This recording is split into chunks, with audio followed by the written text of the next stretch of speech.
आजतागायत दलित समाजाचा विकास का होऊ शकला नाही, हा एक मोठा चिंतेचा प्रश्न आहे. आणि त्यातल्या त्यात महाराष्ट्रामध्ये अनुसूचित जातीचा जो प्रवर्ग, ज्याला आम्ही दलित समाज म्हणतो, तो 59 जातींनी तो बनलेला आहे. आणि 59 जातीपैकी एक 58 अशा जाती आहेत की त्या उपेक्षित आहेत, वंचित आहेत. खरं तर दलिताची पुढारी अनेक निर्माण झाली. दलिताच्या पुढाऱ्यांनी दलिताचं पुढारपण पण करण्याचा प्रयत्न केला. त्यांनी समाजकारणाच्या सोबत राजकारणही करण्याचा प्रयत्न केला. परंतु मला प्रश्न भेडसावायला लागला. मी 2दा आमदार होतो भारतीय जनता पार्टीच्या माध्यमातून. ही खंत समोर व्यक्त करत असताना मी कायदे विधिमंडळाच्या सभागृहातही आवाज उठवलेला. माझ्यावर खरं तर पीएचडी केलेली आहे. कायदे विधिमंडळाच्या सभागृहामध्ये समाजाच्या प्रती जे काही आवाज उठवलेला आहे त्याच्यावर माझी एका प्राध्यापकानं माझ्यावर पीएचडी केलेली आहे. परंतु कधीही या महाराष्ट्रातल्या दलित पुढाऱ्यांनी उपेक्षित दलितासाठी काम केलेलं नाही, हा माझा आरोप आहे. आणि म्हणूनच आज रोजी महाराष्ट्रातल्या उपेक्षित, वंचित, मातंग व तत्सम समाजाचा सर्वांगीण विकास झाला पाहिजे, यासाठी हा जनआधार मोर्चाची निर्मिती केलेली आहे. आणि ह्या जनआधार मोर्चाच्या माध्यमातून एक छत्री अंमल झालं पाहिजे. निळा झेंडा त्या ठिकाणी आम्ही दलिताच्या माध्यमातून संबोधला गेला, परंतु दलित पुढाऱ्यांनी त्या झेंड्याला कशा पद्धतीनं डॉक्टर बाबासाहेब आंबेडकरांच्या सन्मान राखला का, हा एक चिंतेचा प्रश्न आहे. आणि ज्या ठिकाणी दलित पुढाऱ्यांनी पुढारपण केलं, आम्ही त्याला विरोध करत नाही, परंतु समाजाकडे पाहण्याचा दृष्टिकोन आमच्या पुढाऱ्यांचा आहे का? राजकीय सौदेबाजीमध्ये आणि स्वतःच्या विकासामध्येच जर दलित पुढारी जर कुठं अडकले असतील तर ह्या वंचित, उपेक्षित दलित समाजाचा विकास कसा होणार? याच्यासाठी आवाज कोण उठवणार? सार्वजनिक स्वरूपामध्ये जाऊन रस्त्यावर उतरून आंदोलन करण्याची वेळ आली तरी चालेल, परंतु यासाठी कोणी पुढाकार घेतला का? याचं उत्तर आहे नाही. म्हणूनच उपेक्षित, वंचित, मातंग व तत्सम समाजाच्या अस्मितेचा एक झेंडा, एका झेंड्याखाली समाज बांधवांनी एकत्रित यावं आणि आपल्या सर्वांगीण विकासासाठी एक जन आंदोलन उभा करावं. जनतेला आधार देणारा हा मोर्चा आहे. बऱ्याच लोकांना प्रश्न पडला की राजकीय पक्ष आहे का? मी अजूनही तुम्हाला कुलकर्णी साहेब सांगू इच्छितो, माझ्या सर्व समाज बांधवाला आणि माझ्यावर प्रेम करणाऱ्या सर्व व्यक्तींना मी सांगू इच्छितो की हा सामाजिक अजेंडा आहे. म्हणजे हा राजकीय पक्ष वगैरे काही नाही, अजिबात नाही. ही सामाजिक संघटना आहे. नमस्कार मित्रांनो, मी गोपाळ कुलकर्णी. माध्यम वृत्तमध्ये आपलं स्वागत आहे. मोर्चे बांधणी विधानसभेची या मालिकेमध्ये आज आपण भेटणार आहोत सुधाकरराव भालेराव यांच्याशी. सुधाकरराव भालेराव हे माजी आमदार आहेत. उदगीर मतदारसंघातून ते 2 टर्ममध्ये विधानसभेवर निवडून गेलेले आहेत. 3ऱ्या टर्ममध्ये त्यांचे तिकीट कापण्यात आले आणि त्यांच्यावर अन्याय झाला असे त्यांचे कार्यकर्ते म्हणतात. सध्या निवडणुकीची चर्चा सर्वत्र जोरात चालू आहे. येत्या 2-4 महिन्यामध्ये विधानसभेची निवडणूक होऊ घातली आहे. या संदर्भामध्ये आज आपण त्यांच्याशी बातचीत करणार आहोत. आणि त्यांनी नुकतेच कालच लातूरमध्ये जन आधार मोर्चाची स्थापना केलेली आहे. या त्यांच्या मोर्चा संदर्भात देखील आपण सुरुवातीला चर्चा करूया. चला तर आता आपण भेटूया भालेराव साहेबांशी. नमस्कार भालेराव साहेब. नमस्कार. माध्यम वृत्तमध्ये आपलं मनापासून स्वागत आहे. आपण कालच दयानंद सभागृहामध्ये जन आधार मोर्चाची स्थापना केली आणि त्याचा झेंडाचा कार्यक्रम पण तुम्ही घेतला. तर हा मोर्चा तुम्हाला का काढावा असा वाटला? म्हणजे तुम्हाला भारतीय जनता पार्टीमध्ये तुमच्यावर अन्याय होत होता का, किंवा तुम्हाला मनासारखं काम करता येत नव्हतं का? काय तुमची त्याची भूमिका काय आहे मोर्चा काढण्यामागची? महाराष्ट्र राज्यामध्ये आणि संबंध भारत देशामध्ये एक अनुसूचित जातीचा समूह आहे, ज्याला आपण दलित संबोधलं जातं. ज्या दलित समाजाच्या उपेक्षित, वंचित, तत्सम, मातंग समाजाचा हा जो सर्वांगीण विकास व्हायला पाहिजे, बरोबर, तो भारत देशाला आझादी मिळून 76 वर्ष जवळपास पूर्णत्वास आलेले आहे. परंतु कुलकर्णी साहेब, मला तुम्हाला सांगायला फार दुःख वाटतं की आजतागायत दलित समाजाचा विकास का होऊ शकला नाही, हा एक मोठा चिंतेचा प्रश्न आहे. आणि त्यातल्या त्यात महाराष्ट्रामध्ये अनुसूचित जातीचा जो प्रवर्ग आहे, ज्याला आम्ही दलित समाज म्हणतो, तो 59 जातींनी तो बनलेला आहे. आणि 59 जातीपैकी एक 58 अशा जाती आहेत की त्या उपेक्षित आहेत, वंचित आहेत. खरं तर दलिताची पुढारी अनेक निर्माण झाली. दलिताच्या पुढाऱ्यांनी दलिताचं पुढारपण पण करण्याचा प्रयत्न केला. त्यांनी समाजकारणाच्या सोबत राजकारणही करण्याचा प्रयत्न केला. परंतु मला प्रश्न भेडसावायला लागला. मी 2दा आमदार होतो भारतीय जनता पार्टीच्या माध्यमातून. ही खंत समोर व्यक्त करत असताना मी कायदे विधिमंडळाच्या सभागृहातही आवाज उठवलेला. माझ्यावर खरं तर पीएचडी केलेली आहे. कायदे विधिमंडळाच्या सभागृहामध्ये समाजाच्या प्रती जे काही आवाज उठवलेला आहे त्याच्यावर माझी एका प्राध्यापकानं माझ्यावर पीएचडी केलेली आहे. परंतु कधीही या महाराष्ट्रातल्या दलित पुढाऱ्यांनी उपेक्षित दलितासाठी काम केलेलं नाही, हा माझा आरोप आहे. आणि म्हणूनच आज रोजी महाराष्ट्रातल्या उपेक्षित, वंचित, मातंग व तत्सम समाजाचा सर्वांगीण विकास झाला पाहिजे, यासाठी हा जनआधार मोर्चाची निर्मिती केलेली आहे. आणि ह्या जनआधार मोर्चाच्या माध्यमातून एक छत्री अंमल झालं पाहिजे. निळा झेंडा त्या ठिकाणी आम्ही दलिताच्या माध्यमातून संबोधला गेला, परंतु दलित पुढाऱ्यांनी त्या झेंड्याला कशा पद्धतीनं डॉक्टर बाबासाहेब आंबेडकरांच्या सन्मान राखला का, हा एक चिंतेचा प्रश्न आहे. आणि ज्या ठिकाणी दलित पुढाऱ्यांनी पुढारपण केलं, आम्ही त्याला विरोध करत नाही, परंतु समाजाकडे पाहण्याचा दृष्टिकोन आमच्या पुढाऱ्याचा आहे का? राजकीय सौदेबाजीमध्ये आणि स्वतःच्या विकासामध्येच जर दलित पुढारी जर कुठं अडकले असतील तर ह्या वंचित, उपेक्षित दलित समाजाचा विकास कसा होणार? याच्यासाठी आवाज कोण उठवणार? सार्वजनिक स्वरूपामध्ये जाऊन रस्त्यावर उतरून आंदोलन करण्याची वेळ आली तरी चालेल, परंतु यासाठी कोणी पुढाकार घेतला का? याचं उत्तर आहे नाही.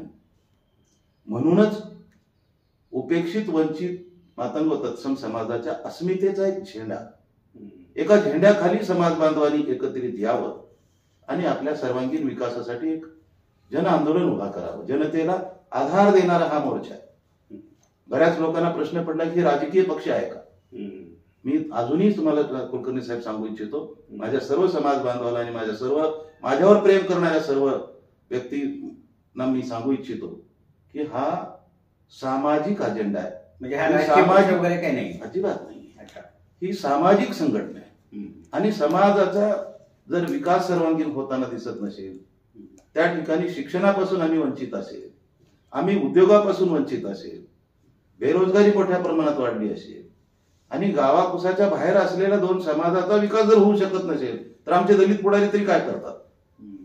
ज्यांच्याबरोबर गठबंधन करतात, आम्ही त्या पक्षासोबत पुढारपण करतो म्हणून जाहीररित्या सांगतात, गळ्यामध्ये वेगवेगळ्या पद्धतीचे पट्टे घालून त्या ठिकाणी जनसामान्य जनतेला त्या ठिकाणी सांगतात की आम्ही यांना पाठिंबा दिला. जर पाठिंबा जर तुम्ही दिला असेल तर त्या पक्षाने तरी सांगावं की तुम्ही हा समाजाचा विकास काय केला. कन्याकुमारी पासून ते काश्मीर पर्यंत प्रत्येक जण सांगतात की आम्ही विकास केला. हा विकास जर होत असेल तर आम्हाला आनंद आहे. आमच्या देशाचा विकास आहे, आमच्या राज्याचा विकास आहे. परंतु आमच्या गोरगरीब अस्मितेचा विकास कुठे आहे? हा मोठा फरक आमच्या समोर भेडसावतोय. आज आमची मुलं व्यसनाधीनतेकडे वळलेली आहेत. 12वीच्या नंतर मुलं शिकल्यानंतर पुढच्या उच्च शिक्षणासाठी जी काही आर्थिक तरतूद व्हायला पाहिजे ती होताना दिसत नाही. मातंग समाज व तत्सम समाजासाठी वेगवेगळ्या पद्धतीचे महामंडळ निर्माण केलेले आहेत. हे महामंडळ फक्त नावाला मंडळ आहे. निवडणूक आल्या की 6 महिन्याच्या पुढं, वर्षाच्या पुढं कुठले तरी पदाधिकारी नामनियुक्त करायचे आणि एक प्रकारचं वेगळ्या पद्धतीचं पॅकेज त्या ठिकाणी जाहीर करायचं. कुठल्याही पॅकेजचं त्या पूर्णत्वास नेलं जात नाही. त्याचं ऑडिट झालं पाहिजे. मी ह्या मताचा आहे कुलकर्णी साहेब की ज्या महामंडळाला तुम्ही बजेट दिलं त्या बजेटमध्ये खऱ्या अर्थाने तरतूद केली, त्याची पूर्णत्वास बजेटची तुम्ही अलॉट केलं का? त्या ठिकाणी अलॉटमेंट केलं का? उत्तर आहे नाही. तुम्ही एखाद्या अधिवेशनाच्या काळामध्ये बजेट तरतूद करत असताना पॅकेज जाहीर करता आणि ते जाहीर केलेल्या पॅकेजची तरतूद मात्र फायनान्स डिपार्टमेंटकडून होताना दिसत नाही. याच्यावर आमचा कधी दलित पुढारी बोलला नाही. सामाजिक न्याय विभागाच्या मार्फत करोडो रुपयाचं बजेट असतं. 35%, 36%, 40%च्या आतमध्ये जर वर्षभराचा तो खर्च होतो. 60-65% बजेट न खर्च होता त्या ठिकाणी जशाच तसं बजेट पुन्हा नंतर वेगवेगळ्या डिपार्टमेंटला त्या ठिकाणी त्या बजेटची तरतूद वेगवेगळ्या पद्धतीनं त्याला दुसऱ्याकडे वळती करण्याचा प्रयत्न केला जातो, वळवण्यात येतं. ही एक शोकांतिका आमच्यासाठी कुलकर्णी साहेब. याच्यासाठी कोणी दलित पुढारी आवाज उचलत नाही. फक्त निवडणुकीमध्ये स्वतःचा राजकीय स्वार्थ साधण्यासाठी आणि आपली खुर्ची भक्कम करण्यासाठी त्या ठिकाणी जर दलित पुढाऱ्यावर जर विश्वास ठेवून जर आता आम्ही जर राहिलो तर मला वाटते हे आता महाराष्ट्रातल्या दलित समाजाला अत्यंत धोका ठरेल. म्हणून या जनाधार मोर्चाच्या माध्यमातून सामाजिक अस्तित्वाच्या लढाईसाठी हा जनाधार मोर्चा या ठिकाणी काम करेल, आवाज उठवेल आणि समाजाला न्याय देण्यासाठी काम करेल. अच्छा सुधाकररावजी, आपण तर हे मोर्चा म्हणजे सामाजिक संघटन तुम्ही काढण्यामागची भूमिका विस्ताराने तर नंतर बोलणार होता तुम्ही, थोडक्यात तुम्ही पार्श्वभूमी सांगितली. पण ह्या तुमच्या मोर्चाचे कार्यक्षेत्र लातूर जिल्ह्यापुरतं मर्यादित आहे का पूर्ण महाराष्ट्रामध्ये तुम्ही काम करणार आहात? संपूर्ण जनाधार मोर्चा हा संबंध महाराष्ट्रामध्ये कार्यरत राहील. अच्छा. त्याची सुरुवात लातूर पॅटर्न या नावाने लातूरमध्ये फार मोठा जल्लोष केला जातो आणि लातूर पॅटर्न हे महाराष्ट्रामध्ये विशेष करून लोकनेते गोपीनाथरावजी मुंडे साहेब आणि विलासराव देशमुख साहेबांच्या तालमीमधले आम्ही कार्यकर्ते आहोत. त्यामुळे तो प्रदीर्घ अनुभव माझ्या नजरेसमोर आहे. भारतीय जनता पार्टीचा प्रवास माझा जवळपास 30 वर्षाचा आहे. 2 वेळा मी विरोधी पक्षामध्ये सुद्धा आमदार आहे आणि सत्तेतलाही आमदार. म्हणजे दोघांच्याही चालीरीती काय आहे याचा समतोल मला निश्चित रूपाने आलेला आहे. मात्र ह्या समतोलामध्ये आमच्या उपेक्षित वंचित मातंग समाजाचा दलिताचा विकास होताना दिसत नाही. ही एक शोकांतिका आहे आणि ही शोकांतिका प्रखरपणे या ठिकाणी जनाधार मोर्चाच्या माध्यमातून संबंध महाराष्ट्रामध्ये याचा आवाज उठवला जाईल. अच्छा, मग आता याचा तुम्ही रोडमॅप वगैरे तयार केलेला असेल किंवा तुम्ही दौरे वगैरे करणार आहात का महाराष्ट्रामध्ये? बिलकुल. पहिल्यांदा आम्ही लातूर जिल्ह्यातील सर्व तालुका स्तरावर कार्यक्रम होतील. त्यानंतर मराठवाड्यातल्या प्रत्येक तालुका स्तरावर, जिल्हा स्तरावर त्या ठिकाणी आमचा हा संघर्ष संवाद मोर्चा त्या ठिकाणी जाईल आणि जनतेशी रूबरू आम्ही चर्चा करू. आणि या ठिकाणी आमच्या आजपर्यंतच्या कालखंडामध्ये जवळपास देशाच्या आझादीमध्ये आम्ही 76 वर्ष पूर्ण करतोय. आम्ही सिल्वर जुबली, वेगवेगळ्या पद्धतीचे गोल्डन जुबली, अशा पद्धतीचे आम्ही कार्यक्रम 75वी साजरी केली आणि यामध्ये आमचे 75 वर्ष म्हणजे 3 पिढ्या गेल्या. वयाच्या 25व्या वर्षी एखादा जर कर्मचारी सर्व्हिसला लागला असेल तर असे जर 25 वर्षाचे जर मुलं सर्व्हिसला लागले तर 3 मुलं त्या ठिकाणी सर्व्हिस लागून रिटायरमेंटला आली, 2 रिटायरमेंट आली, 3री रिटायरमेंट होण्याची वेळ आली तरी आमचा विकास होऊ शकत नसेल. ही एक मोठी चिंता या समाजाच्या प्रती निर्माण झालेली आहे. म्हणून हा मोर्चाची आवश्यकता आहे आणि समाजाच्या प्रती जागरूकता निर्माण करणे आणि त्या ठिकाणी समाजाला न्याय मिळवून देण्यासाठी प्रयत्न करणे. अच्छा, मग हे तुमचं सामाजिक संघटन आहे तर आता 2-4 महिन्यामध्ये विधानसभेच्या निवडणुका लागणार आहेत. तर त्या विधानसभा निवडणुकीमध्ये तुमच्या मोर्चाची काय भूमिका राहणार आहे? का तुम्ही कुठल्या पक्षाला पाठिंबा देणार आहात का स्वतंत्रपणे तुम्ही हे करणार आहात, उमेदवार उभे करणार आहात? खरं तर कुलकर्णी साहेब, आपण आता सध्या अत्यंत मोठं चक्रीवादळ लोकसभेमध्ये पाहिलेलं आहे. महाराष्ट्रामध्ये दलित समाजामधला उपेक्षित वंचित जो समाज आहे त्यामध्ये प्रामुख्याने हा मातंग समाज आहे. अत्यंत पिछाडीवर असलेला. आजपर्यंत आमच्यामध्ये डायरेक्ट IAS ऑफिसर नाही, डायरेक्ट IPS नाही. आम्ही शिक्षणामध्ये पाठीमागे आहोत, आम्ही उद्योगामध्ये पाठीमागे आहोत, आम्ही आर्थिक धोरणामध्ये पाठीमागे आहोत. याचा अर्थ की कुठल्याही विकसनशील अशा प्रगतशील मार्गाकडे जर आमचा जर प्रवास असेल तर तो नगण्य आहे आणि आम्हाला आता प्रवास विकासाकडे जायचा आहे. तर ह्या उपेक्षित दलिताचा विकास साधण्यासाठी या ठिकाणी खऱ्या अर्थानं या मोर्चाची भूमिका असणार आहे. आणि त्यामुळं या निवडणुकीमध्ये आपण पाहिलंय मराठवाड्यातल्या, जर आपण एक साधं उदाहरण घेऊया, एक आपण चर्चा खोली करूया, राजकारणाच्या पलीकडे जाऊन चर्चा. समाजकारणासाठी जर आपण जर विचार करताय, मला जर प्रश्न विचारत असाल तर मातंग समाजाला कुठल्याही राजकीय पक्षानं गृहीत धरलं नाही, ही आमची एक शोकांतिका आहे. बरोबर आहे. उपेक्षित दलित समाजाचा विचारच कुठल्या राजकीय पक्षाने केलं का नाही, आणि केला असेल तर फक्त दलित पुढाऱ्याच्या पुरता सौदा झाला असेल म्हटलं तर चुकीचं ठरणार नाही. आणि दलित पुढाऱ्यानं सौदा केला का समाजाचा विकास केला यांनी जाहीर येऊन माझ्यासमोर डिबेट करायला तयार व्हावं. मी त्यांना प्रश्न करतो, त्यांनी मला उत्तर द्यावं. मी त्यांचं स्वागत करायला तयार आहे. आणि जर ते दलित पुढारी निश्चित रूपानं या ठिकाणी कमी सापडले असतील, त्या ठिकाणी दलिताचा आवाज उठवण्यापेक्षा, स्वतःची उपजीविका म्हणण्यापेक्षा स्वतःची खुर्ची कशी मिळेल आणि आपला गोवगोवा कसा होईल, प्रेस मीडिया माध्यमातून असेल, टीव्ही प्रेसमधून असेल, आम्ही बघतो दलित पुढारी बोलताना बघतो. आम्हाला वाटतं की हे आमच्यासाठी आवाज उठवत असतील, परंतु 76 वर्षामध्ये आम्हाला त्यांचा आवाज आमच्या दलितापर्यंत पोहोचलेला दिसत नाही. तरी सुद्धा आम्ही त्यांच्या सोबतच आहोत, आजही आहोत, उद्याही राहू. आम्ही त्यांना विरोधी करणार नाही. परंतु त्यांनी आमच्यासाठी केलं काय विचारा तुम्ही सुद्धा एखाद्या वेळेस. लोकशाहीचा चौथा खांब हा मीडिया आहे. त्या मीडियाने सुद्धा विचारलं पाहिजे की तुम्ही दलिताचे पुढारी म्हणून येत आहे मार्केटमध्ये, निवडणूक आली जशी सुगी आली की रास करायला निघताय. शेतकरी जसा शेवटी धान्याची रास करतो आणि तशा पद्धतीने जर समाजाची तुम्ही जर रास करून, समाजाच्या नावावर रास करून जर आपली उपजीविका भागत असाल तर हा मोठा खडतर प्रवास आहे. आज मराठवाड्यात मधलं साधं उदाहरण देतो आणि मी जाहीर सांगतो, माझ्या शीर्ष नेतृत्वाने सुद्धा याचा विचार केला पाहिजे. का केला नाही नेतृत्वाने विचार? आज मातंग समाज कमीत कमी प्रत्येक जिल्ह्यामध्ये नाही म्हटलं तर 2 लाखाच्या आसपास कमीत कमी प्रत्येक जिल्ह्याचा, कमी सांगतो मी आकडा, एका जिल्ह्यामध्ये 2 लाख जरी मतदार जर आमचे असतील तर ते 2 लाख मतदारांनी जर यावेळी जर तुम्हाला जर आम्हाला म्हणजे तुम्हाला म्हणजे मला आमच्या राजकीय व्यवस्थेतल्या मी जिथं आहे तिथं जर आम्हाला पाठिंबा दिला असता, एकही उमेदवार पडला नसता. हे शीर्ष नेतृत्वाने ओळखण्याची गरज आहे. जो बॅकबोन म्हणून आम्ही तुमचं काम केलेलं आहे, तुम्ही आमच्यासाठी काय केले? हा प्रवास अत्यंत खतरनाक आहे आणि येणाऱ्या काळामध्ये किमान मराठवाडा पॅटर्न मध्ये, लातूर पॅटर्न पासून मराठवाडा पॅटर्न तयार करू आणि जी भूमिका आम्ही ठरवू त्याला यश मिळवून देऊ. अच्छा, कुठल्याही राजकीय नेत्याची महत्वाकांक्षा असते, जर जनतेचे प्रश्न सोडायचे असतील तर राजकारणात आल्याशिवाय म्हणजे सत्तेमध्ये सामील झाल्याशिवाय त्यांना ते सोडवता येत नाही. तर गेल्या 2 टर्ममध्ये तुम्ही तर काम केलं, पण नंतर तुमचं तिकीट कापलं गेलं. येणाऱ्या विधानसभेच्या निवडणुकीमध्ये आपण इच्छुक आहात का?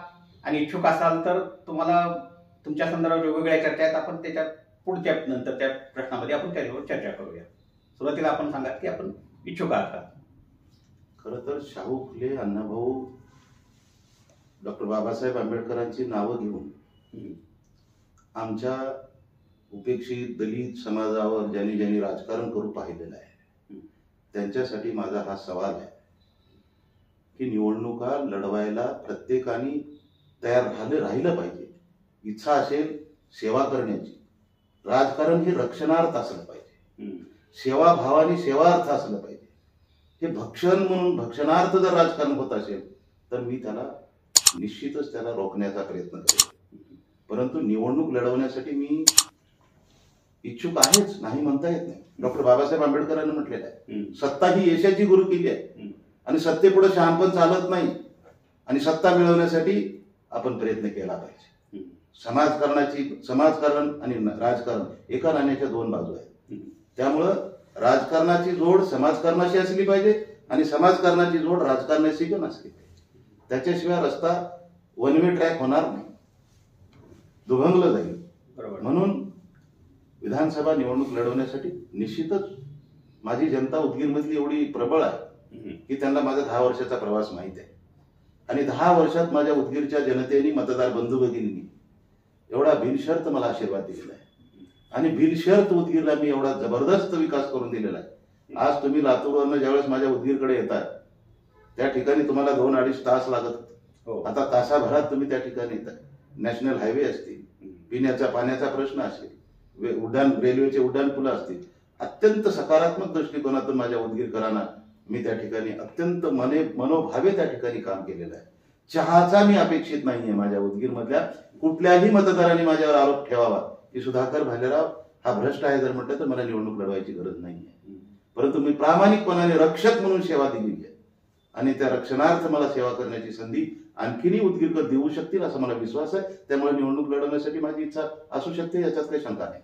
भालेराव साहेब, मी तुम्हाला आता थेट प्रश्न विचारतो की उदगीर मतदारसंघामध्ये अशी चर्चा चालू आहे की आणि आमच्या सूत्राच्या माहितीनुसार आम्हाला अशी माहिती विश्वसनीय कोटातून कळलेली आहे की तुम्हाला काँग्रेस म्हणजे महाविकास आघाडीकडनं विशेषतः अमित भैया देशमुख यांच्याकडनं काँग्रेस पक्षाकडनं आणि शरदचंद्र पवार साहेबांच्याकडनं तुम्हाला ऑफर आलेली आहे. तर ही ऑफर तुम्ही स्वीकारणार आहात का डोकावून लावणार आहात? खरं तर मी भारतीय जनता पार्टीचा कार्यकर्ता आहे. मी स्वयंसेवक ज्याला RSS म्हणतात, हो, तो RSSचा मी एक प्राथमिक प्रशिक्षित स्वयंसेवक आहे. त्यामुळं एका विचारानं मी प्रेरित झालेला कार्यकर्ता आहे. हो, मला भारतीय जनता पार्टीनं 2 वेळा आमदार जरी केला असेल तरी तिसऱ्यांदा आमदार झालो असतो, एखाद्या वेळेस मंत्रीपद मिळालं असतं म्हणून जर मला कट कारस्थान करून जर कोणी डावलण्याचा प्रयत्न केला असेल तर त्याचं प्रायश्चित पण काही लोक भोगायला लागले. हो, ह्याला विसरून चालणार नाही. बरोबर. परंतु यावेळेस आता काय निर्णय होईल आज मी तुम्हाला सांगणं कठीण आहे. म्हणजे आज तुम्ही पत्ते उघडायला तयार नाही. मी भारतीय जनता पार्टीचा स्वयंसेवक कार्यकर्ता आहे आणि त्यामुळं विश्वास आहे मला की येणाऱ्या काळामध्ये या निवडणुकीमध्ये जनतेचा आशीर्वाद घेऊन मी जाईन, तर जनतेला विश्वासात घेऊन जाईन. मी जनतेला माझा प्रश्न आहे की जनतेने जर सांगितलं की मी 10 वर्ष तुमची सेवा केली असेल, मी तुमच्यासाठी जर लायक असेल तर मी कुठं असेल तिथं मला तुम्ही आशीर्वाद देत असाल तर माझं काही होऊ शकतं, काय सांगताय? मग तुम्हाला भारतीय जनता पक्षाने जर तिकीट नाही दिलं तर तुम्ही जनतेमध्ये जाल, जनतेचे मतं तुम्ही जाणून घ्याल आणि जनतेने जर तुम्हाला सांगितलं की बाबा तुम्ही ठीक आहे, आता पक्ष तुम्ही सगळ्या पक्षाचं काम करून पाहिलेलं आहे, पक्षावरनं तुम्हाला वेळोवेळी अन्याय केलेला आहे, आमचे प्रश्न जर तुम्हाला सोडायचे असतील तर तुम्हाला सत्तेत येणं गरजेचं आहे, हे आहे अपरिहार्य आहे. तर त्यासाठी मग तुमच्या जन आधार मोर्चातर्फे तुम्ही निवडणूक लढवणार आहात का? बघा, जन आधार मोर्चा हा प्रामुख्यानं ही सामाजिक संघटना आहे. ते राजकारणात काय संबंध येणार? हा राजकारणाचा विषय नाही. अच्छा. त्या ठिकाणी समाजकारण हे प्रामुख्यानं महत्वाचं आधार, जनतेला आधार देणारा हा मोर्चा आहे. राजकारणासाठी वेगवेगळे राजकीय पक्ष आहेत. बरोबर. ज्या ठिकाणी उपेक्षित दलिताचा जो कोणी विकासासाठी मला शब्द देईल आणि प्रामाणिकपणे सांगेल की भालेरावजी तुम्ही 10 वर्ष आमदार होता, तुमच्या ज्या समस्या ज्या तुमच्या अंतःकरणात दडलेल्या आहेत, त्या दलित पुढारपणाखाली ज्या रोखलेल्या आहेत त्या पूर्णत्वास गेलेल्या नाही आणि ते पूर्णत्वास जाण्यासाठी जे कोणी मला पक्ष संधी देईल त्या ठिकाणी मला सांगेल की ह्या तुमच्या समस्या, आज महामंडळाला बजेट नाही, आमच्या स्मारकाचा प्रश्न पूर्णत्वास जात नाही.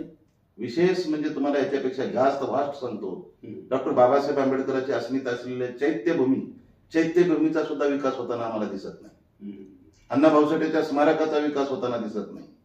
अशा महापुरुषांना ज्या ज्या ठिकाणी विकासाच्या दृष्टिकोनातून त्यांचे जे काही सांस्कृतिक जतन करण्यासाठी जे सभागृह पाहिजे त्या ठिकाणी जे सांस्कृतिक जतन करण्यासाठी त्यांची विचारधारा त्या ठिकाणी जोपासली पाहिजे, यासाठी महत्वाकांक्षी भूमिकेनं काही पावलं उचलताना दिसत नाही.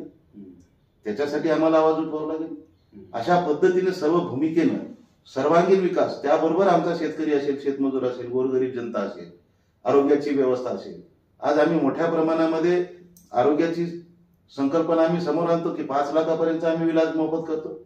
आज तुम्ही सरकारी हॉस्पिटलमध्ये चला, सकाळपासून संध्याकाळपर्यंत आमचे गोरगरीब दीनदलित त्या हॉस्पिटलमध्ये पीडित अवस्थेमध्ये कशा पद्धतीनं रोगराईला संकटाला तोंड देतात. या ठिकाणी आरोग्याची सुद्धा दुरुस्ती करणं गरजेचं आहे. ज्या नियमावलीमध्ये एखादा हार्ट अटॅकचा पेशंट असेल त्याला 50,000 रुपयाची तरतूद आहे, त्या 50,000 रुपयाच्या तरतुदीमध्ये त्या पेशंटचा विलाज होऊ शकतो का? 50,000 रुपयामध्ये सरकारी हॉस्पिटल त्या ठिकाणी 100% आमच्या गरीब लोकांना जर कुणाला आजार आला, तो हार्ट अटॅकचा आजार आला, तो पूर्णत्वास जातो का? आणि त्याला 100% सरकारी हॉस्पिटलमध्ये निदान होतं का?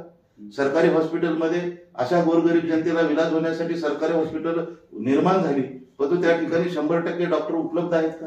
100% औषधोपचार त्या ठिकाणी देण्यासाठी दवादारू त्या ठिकाणी व्यवस्थिशीर आहे का? विचार केला तर याचं उत्तर नगण्य. म्हणजे तुम्ही असं करणार आहात की जो तुमच्या दलित समाज आहे, वंचित आहे, गोरगरीब आहे, तो मरगळलेला आहे, त्याच्यामध्ये चैतन्य निर्माण करण्याचा प्रयत्न तुम्ही या मोर्चातून करणार आहात? निश्चितच. आज मला सांगायला दुःख वाटतं, आज मराठा समाज असेल की कुठलाही सवर्ण समाज असू द्या, एकेकाळी आम्ही लहान असताना पाहिले की एखाद्या कुटुंबाकडे 50 एकर जमिनीचा पट्टेदार होता. आज त्याच्यामध्ये 4-5 भाऊ निर्माण झाले असतील माझ्या वयाच्या काळात, आणि त्यांना जर आता 2-4 मुलं जर झाली असतील तर त्यांना 1 एकर सुद्धा जमीन त्यांच्या जवळ आहे का नाही सांगता येत नाही. म्हणजे ते अल्पभूधारक झालेले आहेत. अशा सुद्धा कुटुंबामध्ये जर कधी आजारपण आलं तर त्यांनी खर्च करायचा कसा?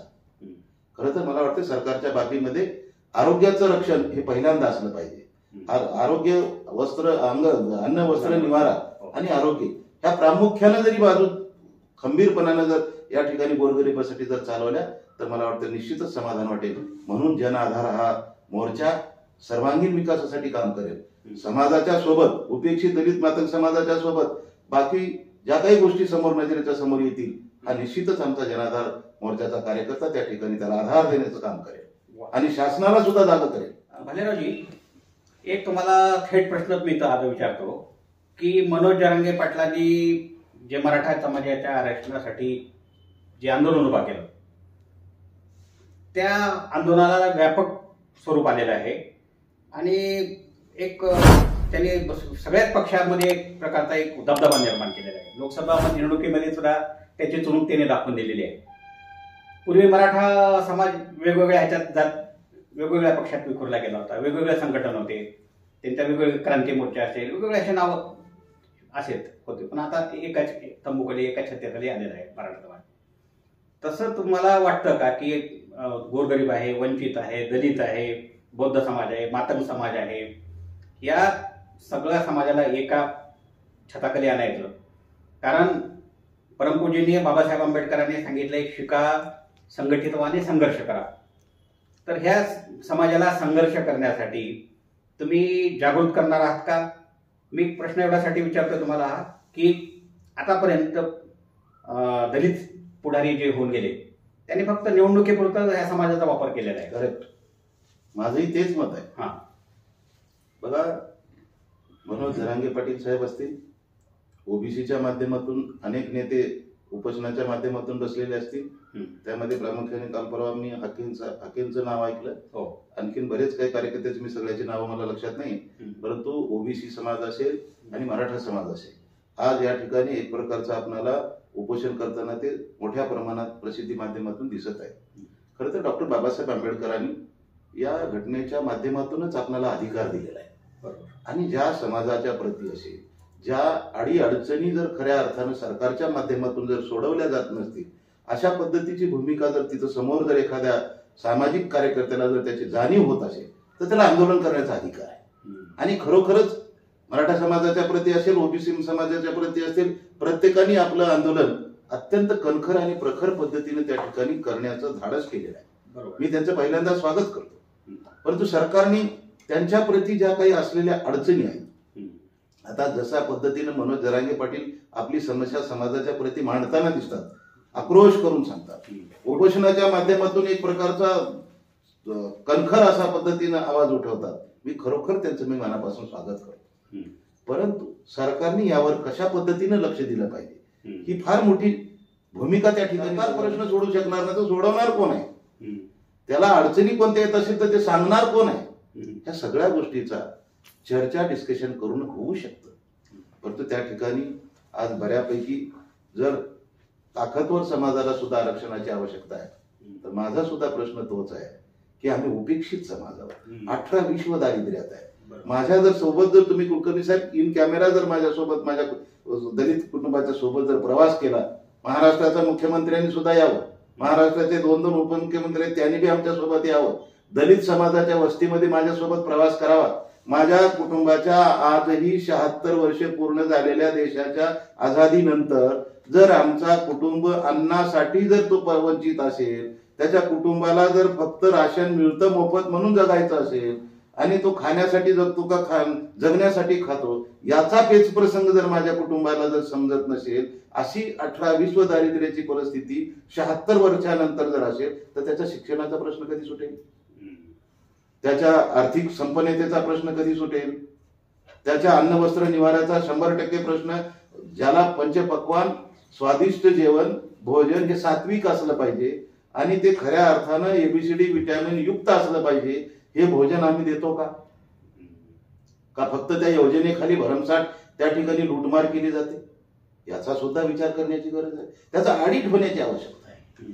आम्हाला फुकट राशन देऊन त्या ठिकाणी आम्हाला प्रलोभन देण्याची गरज नाहीये. आम्हाला त्या फुकट राशन म्हणण्यापेक्षा त्या ठिकाणी शुद्ध चांगलं अन्नधान्य त्या ठिकाणी पुरवठा होतं का?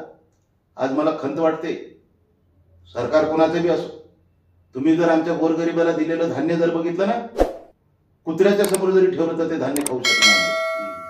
आज मोठ्या प्रमाणामध्ये ही शोकांतिका आहे. अन्न नागरी पुरवठा काय करते, राज्याचं सरकार काय करतंय, ही गरिबाची पोटाची आग जर तुम्ही बरोबर भरू शकत नसाल, चांगल्या दर्जाचं अन्नधान्य पुरवठा जर आमच्या गोरगरिबाला होत नसेल, तर ही खंत नाहीये कुलकर्णी साहेब. का केलं नाही आमच्या पुढाऱ्यांनी आजपर्यंत आवाज उठवला नाही? प्रत्येक राजकीय पक्ष त्यांच्याबरोबर सौदा करतात, त्यांना जागा वाटप करतात, जाऊन ते मंत्री होतात.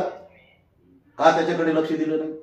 हा माझा एकट्याचा प्रश्न नाहीये, एका मातंग समाजाचा प्रश्न नाहीये, परंतु जनतेला आधार देणारा हा मोर्चा आहे. सामान्यातल्या सामान्य गरीब माणसाला न्याय देण्याचा हा मोर्चा आहे. आणि हे जोपर्यंत ही सुधारणा जोपर्यंत होणार नाही, तोपर्यंत खऱ्या अर्थानं सुख संपन्न, सुख समृद्धी मानवतेला मिळणार नाही.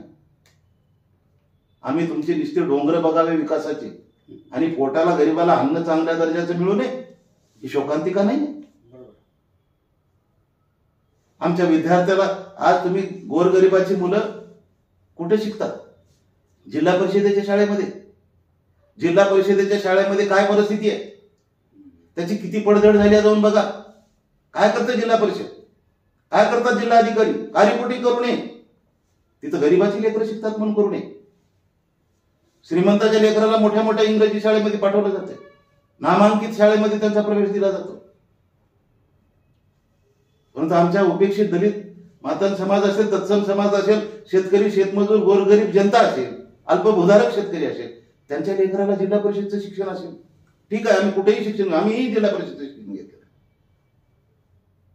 मी जिल्हा परिषदेचं शिक्षण 7वी पर्यंत माझं जिल्हा परिषदेमध्ये शिक्षण झाले, म्हणून काय आम्ही अडाणी राहिलो नाही. आणि एखाद्या नामांकित शाळेमध्ये ते शिकले म्हणून ते काही मोठे गडगड वेगळ्या पद्धतीचे काही हुशार तत्वज्ञान झाले असं नाहीये. परंतु दर्जा किती ढासाळ आहे. गरिबीची दरी एकीकडे निर्माण झालेली आहे, तर एकीकडे श्रीमंतीची टेकडी निर्माण झालेली आहे. हा मोठा विकासाचा सुद्धा दरीचा जो प्रभाव आहे, म्हणजे सरकारने सोडवला पाहिजे का नाही सोडवला पाहिजे? बरोबर. याच्यावर कधी कुण्या पुढाऱ्यांनी विचारलं का? ठीक आहे, तुम्ही वेगवेगळे कारखाने उभा करा, वेगवेगळे तुम्ही मोठे मोठे उद्योग उभा करा, आम्ही तुमचं स्वागतच करायला तयार आहे. अरे परंतु गरिबांसाठी जे शिक्षणाचे जे दालन नाही, ती सुद्धा आम्हाला बरोबर नाही. करा आडीत तुम्ही सगळ्या शाळांचं. काय त्या शाळेची परिस्थिती आहे जाऊन बघा. आज आमचे जे काही चांगले थोडंसं फार मुलाला चांगलं शिक्षण शिकवावं म्हणून त्या जिल्हा परिषदेतून शाळेतून काढावं आणि दुसऱ्या दर्जेदार शाळेमध्ये नामांकित टाकावं, ते परवडणारं शिक्षण आहे का गरिबाच्या मुलाला? साहेब, हा प्रश्न मातंग व तत्सम समाजाच्या सोबत अडचणीत असलेल्या जनतेचा हा मोठा प्रश्न आहे. आणि हे सेवाधारी जोपर्यंत विचारधारा कुठलंही सरकार समोर करणार नाही, तोपर्यंत तुमच्या विकासाची आम्हाला कुठलीही विचारधारा पटणार नाही, हा माझा विश्वास आहे. बल्लाळ साहेब, म्हणजे तुमचं हे संघटन आहे ती विकासाचा बॅकलॉग भरून काढण्यासाठी एकदम पुढाकार, म्हणजे एकदम पुढे होऊन काम करणार आहे. तर यासाठी प्रसंगी तुम्हाला संघर्ष करावा लागला, जनाक्रोश मोर्चा काढावे लागले किंवा उपोषण वगैरे असे मार्ग, लोकशाही मार्गातून जे जे गोष्टी करता येतील त्या जर करायचा वेळ आली तर तुम्ही कशा पद्धतीने सामोरे जाणार आहात? नक्कीच मी माझ्या जनाधार मोर्चाच्या वतीनं प्रत्येक प्रश्नाचा भडीमार माझ्या नजरेसमोर आहे आणि त्या अडचणीमुळे आहे. आणि तो सर्व प्रश्न, एक एक प्रश्न मी त्या त्या सरकारच्या दप्तरी जे जे कोणी मंत्री महोदय बसलेले असतील, मुख्यमंत्री, उपमुख्यमंत्री, मी त्यांच्याकडे हा पाठपुरावा प्रत्येक प्रश्नाचा मी करणार आहे. मला विश्वास आहे की मुख्यमंत्री, उपमुख्यमंत्री ह्या ज्या अडचणी आहेत खऱ्या अर्थानं सोडवायला पाहिजे ते सोडवतील, हा मला विश्वास आहे. अच्छा, आता मुलाखतीच्या शेवटच्या भागाकडे आपण वळत आहोत आणि तुम्ही समस्त गोरगरीब, दलित, बौद्ध, मातंग, वंचित जो समाज आहे याला तुम्ही जन आधार मोर्चातर्फे काय आवाहन करणार? नक्कीच माझ्या सर्व गोरगरीब, मातंग व तत्सम समाजातील सर्व जनतेला मी हात जोडून नम्र निवेदन करू इच्छितो की आपण हा जनाधार मोर्चा आणि जनाधार मोर्चाचा झेंडा आपण सन्मानानं आपल्या घरावर लावा. ज्या ठिकाणी जनतेला आधार देणारी अडचण निर्माण होईल त्या ठिकाणी माझा जनाधार मोर्चाचा कार्यकर्ता तुमच्या पाठीशी खंबीर असेल आणि हे सुधाकर भालेरावचा शब्द असेल. भालेराव साहेब, एक उत्सुकता आमच्या मनामध्ये आहे. तुमचा झेंडा आम्ही पाहिला कालच हे करताना. त्याच्यामध्ये वेगवेगळे रंग आहेत, भगवा आहे, हिरवा आहे, निळा आहे. म्हणजे तुम्ही जवळपास असं त्याला सर्वच ह्याला घेऊन जाणार आहात का? बरोबर. मी पहिल्यांदाच सांगितलं, जन आधार मोर्चा, जनतेला आधार देणारा हा मोर्चा. मोर्चा म्हणजे त्यासाठी गरज पडली तर आम्ही रस्त्यावर होतो. आमचा मोर्चा त्या जनतेला आधार देण्यासाठी ओळेल आणि त्या ठिकाणी काम करेल. अशा पद्धतीनं त्यामध्ये एक वेगळ्या पद्धतीची जी विचारधारा आहे, आपल्या डोक्यामध्ये एक वेगवेगळ्या पद्धतीची एक कलर थीम असली पाहिजे आणि ते सर्वांना अभिप्रेत वाटेल, सर्वांना आकर्षक वाटेल आणि त्यांचा सन्मान ते जतन करतील. आणि तो सन्मान जतन करत असताना आम्ही सर्वांना सोबत घेऊन जातोय अशा पद्धतीची भूमिका घेऊन जनाधार काम करायला तयार आहे. म्हणून त्या झेंड्याची निर्मिती केलेली आहे. हा स्वाभिमानाचा झेंडा आहे आणि तो झेंडा राजकीय झेंडा नाही, आज सामाजिक आहे, एक सामाजिक झेंडा आहे. आणि सामाजिक अजेंडा घेऊनच आम्ही समाजाची सेवा करण्यासाठी हा कार्यक्रम केलेला आहे. कोण कुठल्या राजकारणात पक्षात काम करावं त्याचा आम्हाला अर्थार्थी संबंध नाहीये, परंतु हा अस्मितेचा झेंडा प्रत्येकाने जतन करावा. मातंग तत्सम समाजाच्या सोबत तुम्ही प्रत्येकाने याला जर स्वीकार केला तर मी त्याचं आनंद स्वागत करायला तयार. म्हणजे पूर्वी दलित पॅन्थर किंवा असे वेगवेगळे संघटन होते, ते एक समाजासाठी एकदम तुटून पडायचे. तसं एक मजबूत संघटन तुम्ही या जन आधार मोर्चातर्फे उभा करणार आहात, बरोबर आहे? बिलकुल. डॉक्टर बाबासाहेब आंबेडकरांनी महार बटालियन एक संघटना काढली, परंतु बाबासाहेबांच्या लक्षात आल्यानंतर त्याचं विसर्जन झालं. नंतर शेड्यूल कास्ट फेडरेशन काढलं, नंतर त्यांच्या लक्षात आलं त्याचंही विसर्जन झालं. मजदूर महासंघ झाला, त्याचंही विसर्जन आलं. Republican party of India party काढली, परंतु आमच्या दलित पुढाऱ्यांनी त्या पार्टीचा ज्या पद्धतीनं प्रभाव प्रसार ठेवायला पाहिजे ते ठेवला नाही. एकात एक नाही, बापातले एक नाही अशी परिस्थिती निर्माण करून आज आम्हाला कुणीकडे कशा पद्धतीनं आकर्षण कुणाकडे करावं हा सुद्धा पेच प्रसंग आमच्या समोर आहे. जरी हरकत नाही, त्यांनी काय करायचं तो त्यांचा प्रश्न आहे, मला त्याचा विरोधी करता येणार नाही. परंतु निश्चित हा जनाधार मोर्चा सामाजिक अजेंडा घेऊन विकासाच्या दृष्टिकोनातून काम करेल. आमच्या शिक्षणाचा जो प्रश्न आहे, आमचे IAS IPS स्पर्धा परीक्षेमध्ये UPSC मध्ये त्या ठिकाणी मुलं गेली पाहिजे, त्यांना दर्जेदार शिक्षण मिळालं पाहिजे. शासनाच्या फक्त ज्या काही योजना आहेत त्या कागदावरच आहे, परंतु त्यांना पूर्णत्वास शिक्षण घेण्यासाठी कुठलीही सोय शेवटपर्यंत दिली जात नाही. ही शोकांतिक आहे. मी तुम्हाला अन्नधान्यापासून सांगितलं, मध्यान्ह भोजन असेल, मध्यान्ह भोजनच्या माध्यमातून मजदुराला भोजन दिलं जाते. मला वाटतं त्याची चौकशी सुद्धा करण्याची आवश्यकता आहे. ज्या गोरगरीब मजदुराला जे मध्यान्ह भोजन आहे त्याचे बिलं कशा पद्धतीने दिले जातात आणि त्या ठिकाणी कशा पद्धतीने ते मध्यान्ह भोजन कुठं पोहोचलं जाते कुठं नाही पोहोचलं जाते, मात्र त्याची बिलं अदा होताना दिसत आहेत. म्हणजे काय चाललंय? काय गरीबाच्या नावावर सरास लूट आहे म्हटलं तरी चुकीचं करणार नाही. त्या गरीबाला न्याय देणं हे माझं कर्तव्य आहे. मध्यंतरी एक गाणं खूप प्रसिद्ध झालं होतं, कोणता झेंडा घेऊ हाती. तसं जो वंचित समाज आहे, गोरगरीब आहे, त्या गोरगरीब जनतेला आता जनाधार मोर्चाचा झेंडा हाती घ्यावा वाटेल असं एवढं तुम्ही विश्वास त्या समाजामध्ये निर्माण करणार आहात. त्या दृष्टीने आमच्या माध्यम टीमतर्फे तुम्हाला मनपूर्वक शुभेच्छा आहेत. आपण वेळाचा वेळ काढून देखील माध्यम टीमला आपले सडेतोड उत्तर दिलं विविध प्रश्नांना आणि ती तुमची पोटतिडी आम्हाला लक्षात आलेली आहे की केवळ राजकीय हे न करता ह्याला स्वरूप न देता सामाजिक संघटन उभं करून एका वंचित गोरगरीब जनतेला आधार देण्याचं काम तुमचा हा मोर्चा करणार आहे. तुमच्या वाटचालीत माध्यम टीम नेहमी तुमच्या हातात हात घालून काम करेल एवढं मी आश्वासन या निमित्तानं आपल्याला देतो. आपले मनापासून आभार मानतो, धन्यवाद देतो. धन्यवाद. माध्यम टीव्हीचे संस्थापक गोपाळ कुलकर्णी साहेबांना सुद्धा मी मनापासून शुभेच्छा देतो. आपण आमच्या गोरगरीब समाजाची समस्या असलेली अडचण आपण आपल्या माध्यमातून सर्व जनतेपर्यंत आपण कळवत आहात, त्याबद्दल मनस्वी जनाधार मोर्चाचा संस्थापक म्हणून मी या ठिकाणी आपले मनापासून स्वागत करतो. धन्यवाद. मित्रांनो, आपल्याला या व्हिडिओच्या संदर्भात काही आपल्या कॉमेंट्स काही असतील तर त्या कॉमेंट्स बॉक्समध्ये जरूर नोंद करा, आम्ही त्याची दखल घेऊ. आणि तुम्हाला हा व्हिडिओ आवडल्यास माध्यम वृत्त या YouTube चॅनलला लाईक, शेअर आणि सबस्क्राईब करा. धन्यवाद. मी गोपाळ कुलकर्णी, माध्यम वृत्त सेवा. धन्यवाद.